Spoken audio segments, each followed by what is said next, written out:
Kamala Harris.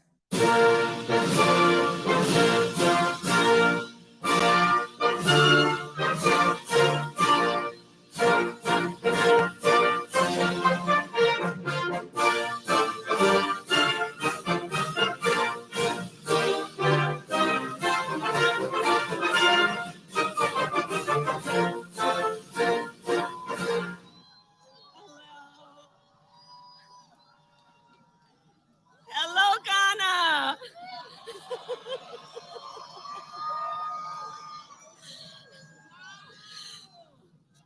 I am incredibly honored to be with you here in Ghana and to the people of this incredible continent, to the people of Ghana, and to all the young leaders with us today, students, entrepreneurs, activists, advocates.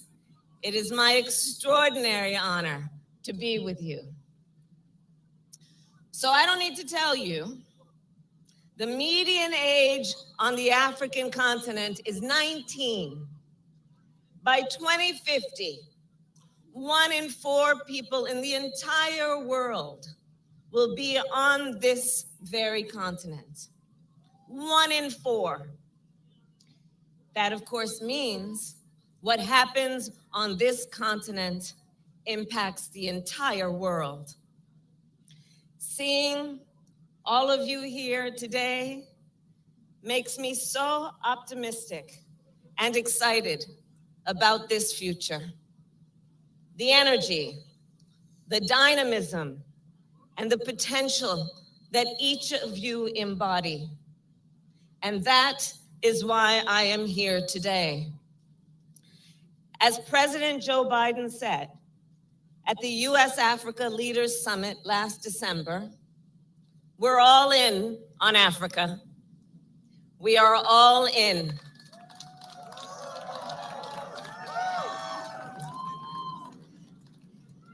Because African nations play such a critical role on issues of global importance, issues that matter to the American people and to the world. Issues like food security, the climate crisis, public health, and resilient supply chains. We are all in because African leadership is critical to global peace and security. And African nations are essential partners at the United Nations and in support of international rules and norms. We are all in because the fates of the American people and of America and the continent of Africa are interconnected and interdependent. We are all in because there are long-standing ties between our people.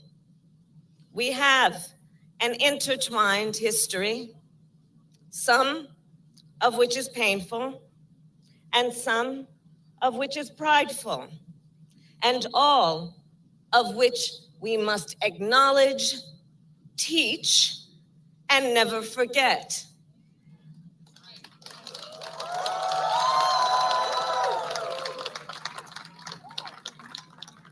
Because of this history, this continent, of course, has a special significance for me personally as the first Black Vice President of the United States of America.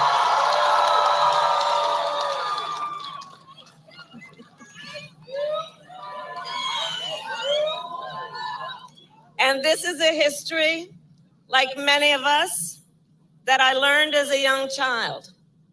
Stories, cultures, and traditions passed down from generations. In addition, this continent has a personal meaning for me because my grandfather and other members of my family worked in Zambia in the 1960s alongside a newly independent people. I was fortunate enough to visit them in Zambia as a young girl.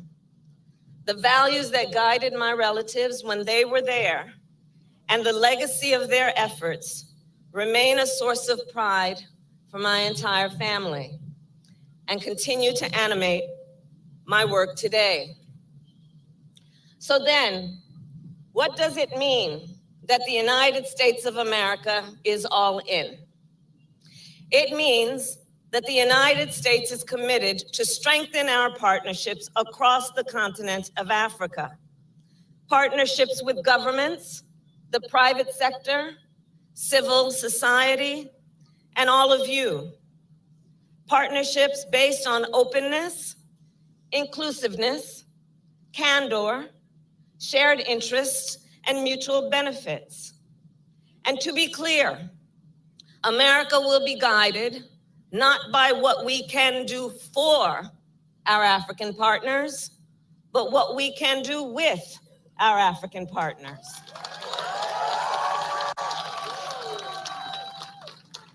Together, we will address the challenges we face and the incredible opportunities ahead. And today, I will speak about one particular area of opportunity: investment in innovation. Innovation, I believe, to be the pursuit of what can be, unburdened by what has been. Innovation results in one's ability not only to see, but to do things differently. New methods, new products, new approaches, new ideas. We innovate to be more effective and to solve problems. From the invention of new technology to the origin of social movements, innovation has come about by challenging the premise, questioning the status quo, and bold thinking. And so to the young leaders here today, you, by your very nature, are dreamers and innovators. And so to you I say, it is your spark, your creativity, and your determination that will drive the future. And with that then, African ideas and innovations will shape the future of the world.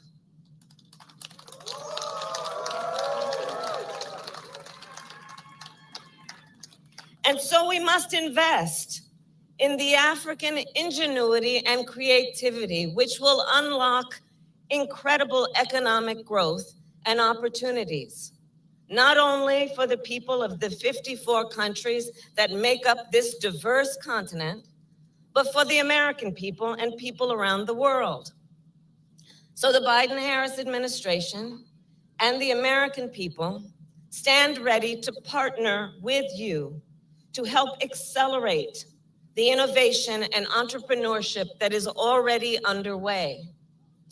Let's look, for example, at what is happening across the continent in technology, science, agriculture, and clean energy, where innovation is solving local problems and global problems.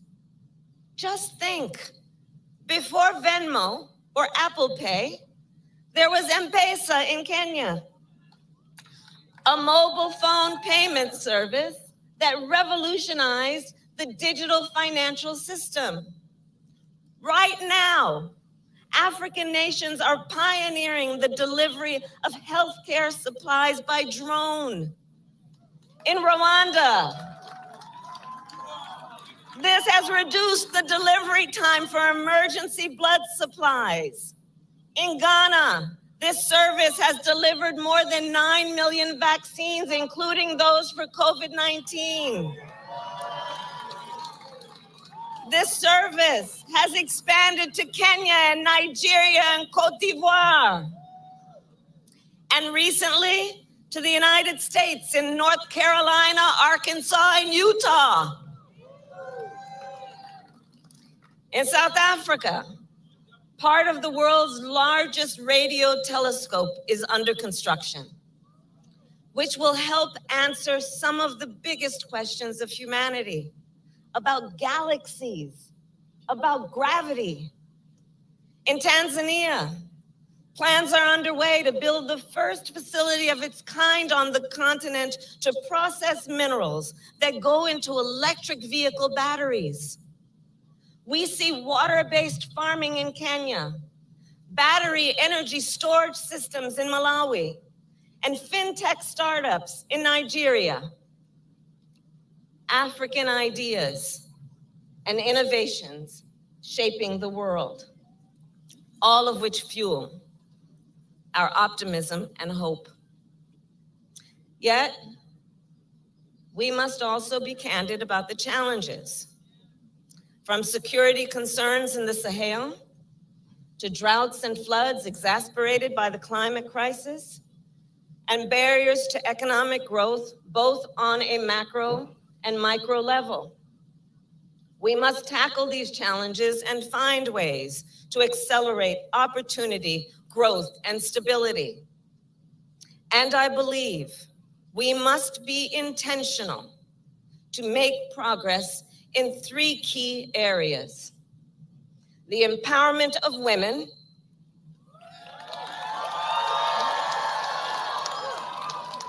digital inclusion, and good governance and democracy, all of which are a focus of my visit to the continent and going forward, and all of which have the potential to create even more innovation.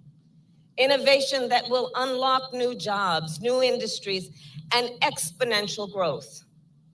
So let us agree, women around the world must be able to fully participate in economic, political, and social life.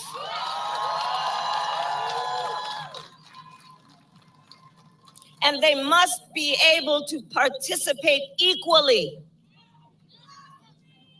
including in leadership roles. It is a key to maximizing global growth and opportunity. However, we see gender disparities around the world, including in the United States. Disparities we must all address. On the continent of Africa, we know women grow a majority of the food, yet they are less likely to own the land they farm. They represent a majority of frontline healthcare workers, but face disparities in health outcomes. Women are entrepreneurs, yet have limited access to capital and markets. They are peacemakers and bridge builders, yet continue to be underrepresented at the tables where decisions are being made. And there are many factors that impact a woman's ability to survive and thrive. One of those is economic empowerment. And when we lift up the economic status of a woman, let's be clear, we lift up the economic status of her children, her family, her community, the entire economy benefits. So know that the United States of America will work alongside our partners each and every day to close gender gaps here and around the world. And ultimately, our belief is that the empowerment of women is rooted in the concept of freedom, not just freedom from violence or want, but freedom to create one's own future, a freedom we desire for all people. The second area where we must together make progress is in the digital economy. Whether you are a student relying on virtual courses, a farmer relying on an app for an early warning about extreme weather, or a small business owner looking to sell goods online, Digital services are essential to 21st century economies. There are places on the continent of Africa that lead the world in digital solutions, yet other places on the continent that lag behind. Expanding access to the internet drives growth and creates opportunity for innovation.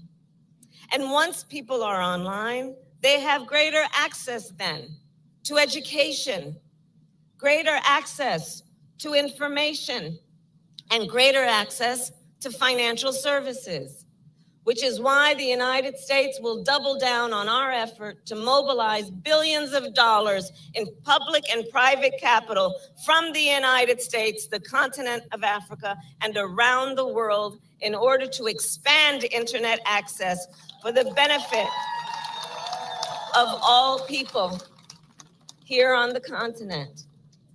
To this end, the partnership between the public and private sectors is essential. Partnerships that combine the experience and expertise of the private sector with the reach and capacity that only governments can provide. Together, we can unleash growth and opportunity that far exceeds what either the public or private sector can achieve on its own. And the United States is committed to build these types of partnerships to increase digital inclusion on the continent. And finally, to create inclusive economic growth and to advance innovation, we must continue to support and invest in good governance and democracy.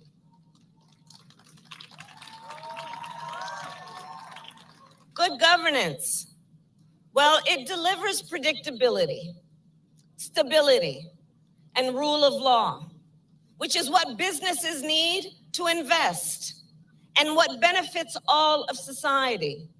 And good governance is a key attribute of a good democracy.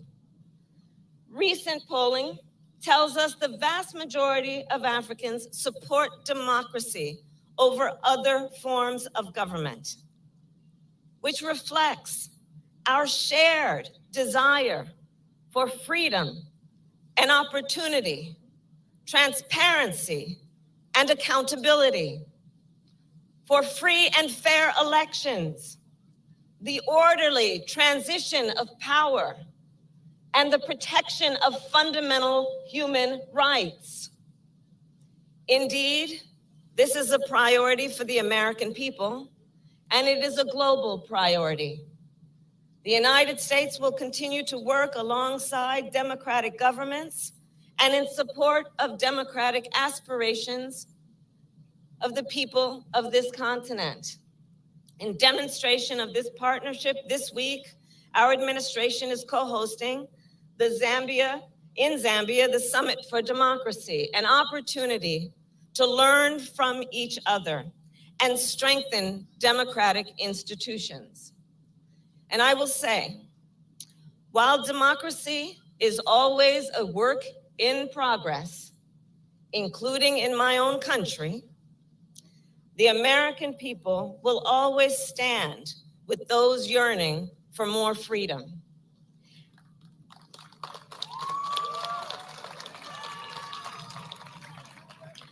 And let us be clear that innovation thrives in a democracy. New ideas thrive where freedoms thrive. Free thinking leads to problem solving. And so I believe, acting together with intention, we can make progress in these three areas: the empowerment of women, digital inclusion, and good governance and democracy.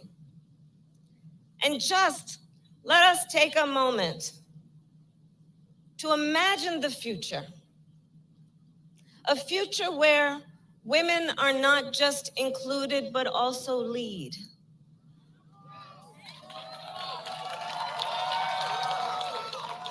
Imagine a future where every person is connected to the digital economy, a future where every young person trusts that their voices are heard, a future that is propelled by African innovation. So as we leave here today, let us consider then our shared future. Know the United States will remain a steadfast partner for progress. I am more optimistic than I have ever been about the future and the future of the continent of Africa, and by extension, the world. Not only because of the work we undertake in government, not only because of the investments in the private sector, I am optimistic about the future of the world because of you. The woman who will shatter every glass ceiling, the entrepreneur who will identify the next digital breakthrough, the activist who will fight for the dignity of every human being, students and scientists, athletes and artists, farmers and fishers, and the young innovators who will solve problems that we haven't yet identified with solutions we can't even yet imagine. So all of this to say, you, and in particular the young leaders here, you have a role to play. And together we have a role to play. So then, let us dream with ambition and lead with conviction. Thank you very much.